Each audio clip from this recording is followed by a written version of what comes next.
سلام بچه ها، چطورید؟ خیلی خوش اومدید به این ویدیوی جدید. امروز توی ویدیو اومدم بهتون یه گاز اتوماتیک بهتون نشون بدم. این پایین برو بریم لیتس گو. آقا اول یه جای این شکلی خب شما میکنید، نگاه 3 تا میرید پایین، اینورم 3 تا میرید پایین. خب یه دونه چست میذارید اینجا میاید اینجا رو 2 بلاک خالی میکنید. حالا اینقدر میاد اینجا میشینید، اینو بس میکنید به چست. خب اینجا رو حالا دوباره پرش میکنید، اینجا رو نیاز بهش نداریم.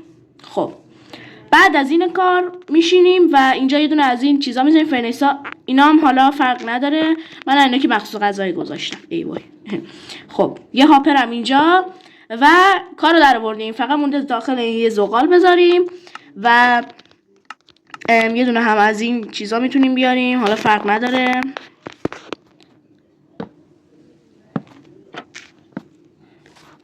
اینجا 2 تا از اینا میذارید گاز تو خونه و بله همونطور که میبینید این شد گاز اتوماتیک ما.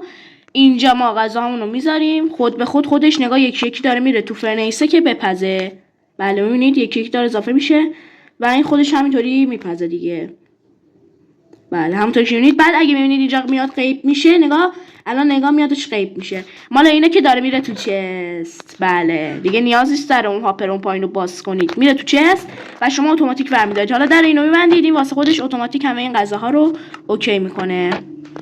خب بچه امیدوارم که از این ویدیو و آموزش خوشتون اومده باشه. لایک و کامنت و دنبال یادتون نره. تا ویدیو دیگه، خدافظ.